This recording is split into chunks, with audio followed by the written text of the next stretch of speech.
Salam sejahtera kepada guru besar, tuan GPK dan guru-guru sekalian. Sekarang kita akan menjalankan PenQ proses pencerapan, pementoran dan sistem LTP Kedong Info SKC Kahang. Sekarang kita dalam fasa untuk mulakan pencerapan. So saya harap semua guru-guru faham bagaimana proses pencerapan dan pementoran, pelaksanaan dan kita menggunakan sistem Kedong Info untuk memudahkan urusan kita. Pertama sekali kita tengok pencerapan. Yang kita tahu kami ada sistem standard 4 SKP 2 Kedong Info standard 4. Di sini saya sudah kemas kini. Kami ada analisis skor pencerapan. Ini analisis untuk keseluruhan. Secara keseluruhan, rata keseluruhan. Lepas tu kita ada skor. Skor untuk setiap subjek. Semua pencerapan akan dimasukkan di sini. Lepas tu analisis akan dibuat mengikut subjek. Panitia boleh menggunakan template ini untuk mendapatkan data SKPM 2 standard 4 untuk membuat prestasi. Dan di sini juga ada analisis quarter score mengikut subjek dan kelas. Mengikut subjek dan kelas. Mengikut subjek dan kelas, di mana kalau kita melaksanakan diagnostisasi, kita perlukan data ini untuk mengesan kelemahan PDPC guru dalam SKP 4 di sini. Maka bila bermulanya pencerapan, kita pencerap akan menggunakan template yang telah disediakan di sini. Yang template ini hanya boleh diakses oleh barisan pentadbir iaitu pencerap sahaja. Semua guru tidak boleh. Yang apa cikgu boleh dapat ialah hard copy selepas pencerapan. Itu pencerap akan cetak skor dari sini. Lepas tu menggunakan skor itu untuk berbincang dengan guru. Kita ikut jadual ini melaksanakan pencerapan. So cikgu-cikgu semua kena ikut jadual lah. Sekarang sudah bulan 5. So sepatutnya akhir bulan ni di atas ini kena selesaikan. Ini pertama. Urusan standard 4 ni. Seterusnya yang tadi saya sudah terangkan, pencerap menilai PDPC menggunakan template score. Yang ini adalah link untuk folder tersebut. Semua template ada. Dan seterusnya pemantauan dan pengesanan pelaksanaan PPD. Ini bahagian penjaminan kualiti lah. Akan dijalankan serentak oleh pencerap. Maka guru-guru hanya membuat persediaan yang dikehendaki oleh template yang dinyatakan dalam template score standard 4 ini, dan menjalankan penilaian guru sebagai penilai dan melaksanakan PPT. Maka pencerap akan melaksanakan pemantauan dan pengesanan pada masa yang sama lah. So cikgu jangan bimbang, hanya sediakan PDP yang mantap saja. Lepas tu selepas pencerapan, perbincangan pencerapan tentang skor standard 4 antara pencerapan dan guru perlu dijalankan selepas pencerapan.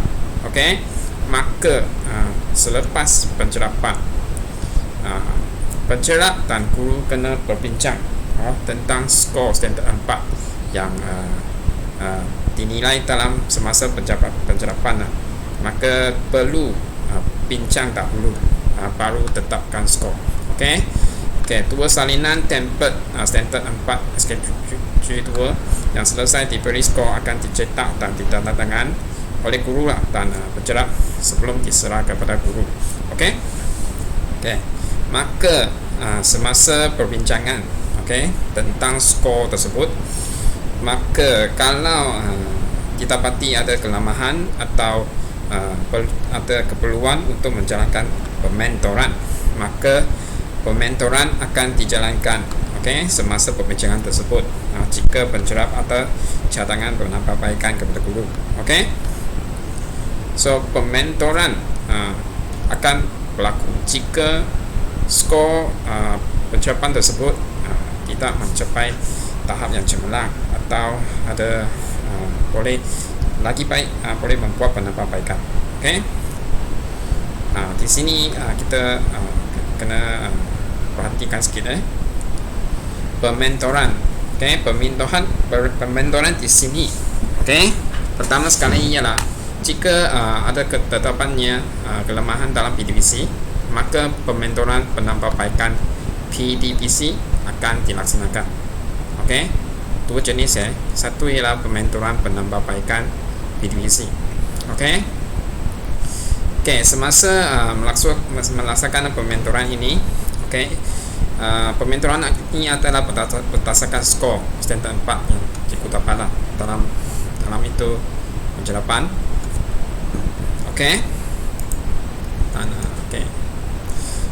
Di sini kita boleh tampak boleh menggunakan sistem one page coaching ini, di mana kita sudah laksanakan one page coaching ini.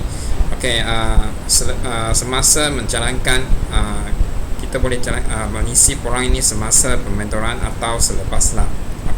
So apa-apa yang dibincang dalam pementoran tersebut akan dicatatkan dalam sini.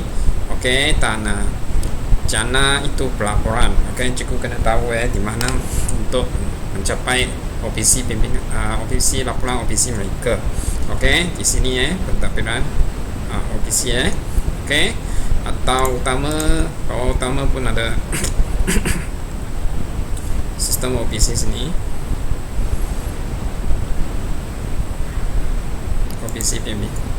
Lepas itu setelah selepas pencerap atau mentor sudah, oleh sebab pencerap juga akan mencerap pencerapan yang seterusnya cikgu-cikgu. Maka dia adalah mentor bagi guru-guru tersebut. Maka cikgu selepas mentor mengisi program ni, program akan dijana di sini. Lepas tu cikgu kena buka pelaporan inilah. Buka pelaporan ini dan kemas kini selepas tindakan diambil. Bukan sebelum tindakan. Selepas ada tindakan, ada cadangan tindakan oleh pencerap. Selepas tindakan tersebut diambil, macam pencerapan yang seterusnya berlaku, tindakan yang sudah diambil, guru boleh baru melengkapkan program ini. Bukan semestinya kena lengkapkan selepas program ini dijana, bukan. Selepas tindakan yang telah diambil baru lengkapkan. Maka program ini takes time untuk lengkapkan. Maksudnya mungkin 3 bulan, 4 bulan. Dan seterusnya mentor akan merekod crew mentee merekod tindakan yang diambil dan refleksi. Dan seterusnya ada oleh sebab kita juga ada penjaminan kualiti PPT, maka jika dalam pencerapan tersebut pelaksanaan PPT terdapatnya kekurangan, maka pementoran pelaksanaan PPT juga akan dijalankan. Pada pementoran yang sama, kalau pencerap atau memberi bimbingan atau pementoran tentang pelaksanaan PBD, maka laporan pementoran perlu diisi oleh mentee. Jika berlaku lah, jika ada tersebut. Laporan mentee. Di sini ya. Pementoran. Pementoran. Di sini cikgu kena isikan lah, instrumen penjaminan kualiti pementoran, di mana perlu diisi oleh mentee. Diisi oleh mentee. Diisi oleh mentee. Ini tentang pelaporan lah. So dia ada dua pementoran yang agak berbeza sedikit. Satu pementoran penambahan PDVC, satu pementoran pelaksanaan PBD. Dua-dua pementoran ini juga mungkin dimasukkan dalam OPC yang sama. OPC yang sama oleh mentor. Maka mentee tersebut kena lengkapkan OPC tersebut lah. Penjaminan, lepas tu penjaminan kualiti PBD. Walaupun pencerapan tersebut kita tekankan kepada proses pembelajaran mulai, tapi pada masa yang sama kita juga jalankan penjaminan kualiti PBD lah. Selain daripada pementoran pencerap, juga turut boleh melaksanakan pemantauan pelaksanaan PBD dan pengesanan instrumen. Bila berlaku pada akhir pencerapan, kebanyakan cikgu akan laksanakan pentasian bilik tajam juga. Seperti menjalankan penilaian, maka semua instrumen tersebut akan dipantau dan dikesan oleh itu pencerap juga lah, pemantau. So pemantau akan mengisi instrumen pemantauan PBD. Di sini pemantauan PBD pemantauan. Dan itu personal pengesanan. Pencerap lah, personal pada masa itu juga akan mengisi instrumen di sini. Ini tak semestinya hanya diisi selepas pencerapan bila-bila masa saja atau semasa kitaran penjaminan kualiti sekolah juga diisi oleh personal pengesanan. Selepas itu sepatutnya sini lah 4 tindakan. So senang katalah pencerap atau mentor pencerap perlu menilai, memberi skor berdasarkan standard 4 menggunakan template yang disediakan. Lepas tu menyusun menjadwalkan sesi perbincangan. Ini guru-guru kena berbincang dengan itu pencerap. Selepas itu memberikan bimbingan pementoran mengikut keperluan. Kalau pencerapan tersebut dapat mengesan kelemahan atau di mana boleh membuat penambahbaikan, maka kita akan membuat pementoran. Lepas tu kita akan merekod dalam OPC. OPC mentor sediakan, lepas tu mentee lengkapkan. Kita juga akan pencerap juga akan pada masa sama membuat pemantauan PBD dan pengesanan PBD. Dan mentee membuat persediaan pencerapan mengikut standard 4 cikgu-cikgu mesti faham kehendak dalam standard 4 dan menyediakan pencerapan tersebut berdasarkan standard 4. Melengkapkan selepas mengambil tindakan OPC jika ada, melengkapkan OPC lah. Melengkapkan instrumen pementoran PBD. Kalau ada pementoran PBD berlaku, maka mentee juga kena isi sini lah.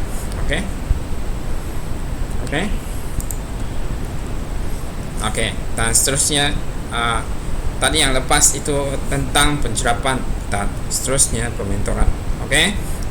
pencerapan pementoran. Okey, dan sekarang sini ialah sistem LTP, di mana saya baru sediakan cuti lepas. Okey, LTP sekolah akan dilaksanakan menggunakan sistem LTP mengikut SOP yang ditetapkan. Kita baca itu SOP dulu Okey, LTP LTP di bawah sini. Okey, OBC, PLC, LTP. Okey, SOP saya sudah tulis di sini. Okey, SU LTP nombor 1 SU LTP kemas kini Senai LTP. Okey, sekarang dan Porang Malu Balas. Okey, maka SU LTP akan kemaskan Senai ini. Okey, selepas itu SU juga isi dalam SPL KPM. Okey, selepas selesai satu bengkel atau LTP atau talimat, apa jua saja, semua peserta kena isi Porang Maklum Balas. LTP di sini. So saya harap semua cikgu tahu di mana untuk mengisi Porang Maklum Balas ini. Dalam sini cikgu kena isi sesi ladap. Sesi ladap ini kena oleh sebab SU LTP kena kemas kini kan Porang ini dulu. So maka kalau beliau sudah kemas kini, itu pilihan untuk bengkel yang terbaru akan ada di sini, akan muncul di sini. Lepas tu kamu isi Porang Malu Balas mengikut apa LTP yang telah dijalankan. Isi sini, isi Porang Malu Balas dan seterusnya. Semua peserta seterusnya laporan ringkas disediakan secara giliran dengan menggunakan sistem laporan program ringkas. Oleh sebab kami akan ada banyak itu bengkel dan LTP dan talimat berdua, maka sama seperti kita menyediakan minimum surat, juga laporan ini juga akan disediakan secara giliran. Senarai itu akan disediakan oleh SU LTP. So maka semasa LTP berlaku, SU LTP akan umumkan siapa yang buat laporan. Di sini saya sudah sediakan laporan program ringkas. Sistem ini sebenarnya sudah lama berada di dalam gedung, tapi saya belum umumkan, semua kena buat di sini. Laporan aktiviti ringkas. Sini ada capaian dia. Cukup klik di sini, masuk sini. Sediakan laporan. Laporan program ringkas, laporan aktiviti program ringkas. Maka laporan ini hanya basic sajalah. So apa-apa program pun boleh pakai. Laporan program pun boleh pakai. Cuma selepas lengkapkan di sini. Dengan tekanan gambar sekali. Contoh laporan akan menjadi seperti ini. Ringkas dia laporan. Ringkas saja. Kalau cikgu nak lengkapkan, menjadikan dia laporan yang lebih detail dan laporan yang lebih baik, cikgu boleh ubah slide sendiri di sini lah. Boleh ubah slide di sini, boleh ubah, boleh edit. Maka selepas laporan LTP, laporan sesuatu bengkel disediakan. Itu SU LTP akan pintakan laporan tersebut masuk ke dalam Google Drive di sini. SU LTP akan masukkan di sini. Lepas tu SU LTP juga akan mengumpul bahan LTP lah dalam koleksi bahan LTP sekarang di sini. Di sini sudah ada bahan-bahan yang LTP dahulu yang mana saya sediakan. So SU LTP akan masukkan di sini lah.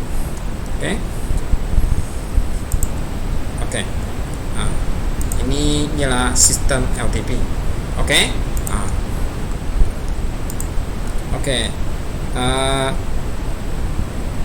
Cikgu boleh menghulukan soalan di di dalam Telegram group atau di mana-mana, atau mengemukakan soalan jika tidak faham, atau terus datang sini tanya saya. Dan oke, di sini saya oleh sebab ini adalah bengkel ini dijalankan dalam video, maka guru-guru kena buat penilaian ini.